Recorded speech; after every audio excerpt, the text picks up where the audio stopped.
Serial उड़ने की आशा में फादर्स डे के खास दिन पर सचिन एक बहुत बड़ा और दिल छू लेने वाला फैसला लेने जा रहा है। सचिन परेश के पास जाता है और कहता है, बाबा, मैं क्रिश को इस फादर्स डे पर एक परिवार देना चाहता हूँ। मैं चाहता हूँ कि वह मेरे साथ इस घर में एक बेटे की तरह रहे। क्या आप मेरी इस जिम्मेदारी में मेरा साथ देंगे? परेश सचिन की आंखों में झलकती सच्चाई और इरादे की मजबूती देखकर सिर हिला देता है। वह कहता है, अगर तुम्हें लगता है कि तुम किसी बच्चे की जिंदगी संवार सकते हो तो मैं तुम्हारे साथ हूं। इसके बाद सचिन और सायली गांव पहुंचते हैं। वे सीधे रोशनी की आई के सामने खड़े होकर कहते हैं, हम क्रिश को गोद लेना चाहते हैं।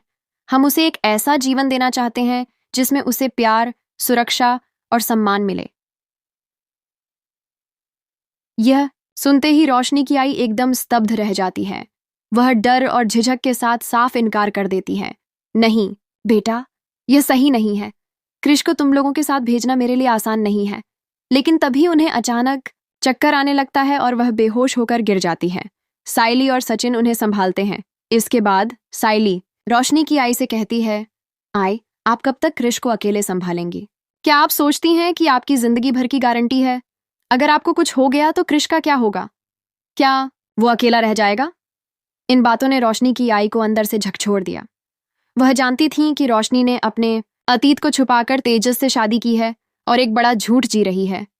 उसे अब लगने लगता है कि कहीं यह झूठ क्रिश की पूरी जिंदगी न छीन ले। वह सोचती हैं, भगवान ने शायद क्रिश को यह दूसरा मौका दिया है, एक ऐसा परिवार जो उसे बिना शर्त प्यार दे। तो क्या मैं एक माँ होते हुए भी उसका रास्ता रोकूं? आखिरकार रोशनी की आई रोशनी के खिलाफ जाकर सचिन और सायली को क्रिश की जिम्मेदारी सौंप देती है।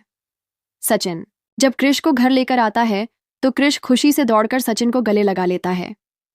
सचिन की आंखों में आंसू होते हैं, लेकिन ये आंसू खुशी के होते हैं।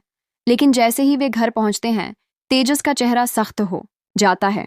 वह एक कोना पकड़कर गुस्से में कहता है, मैंने पहले ही कहा था, इस घर में किसी और का बच्चा नहीं आना चाहिए।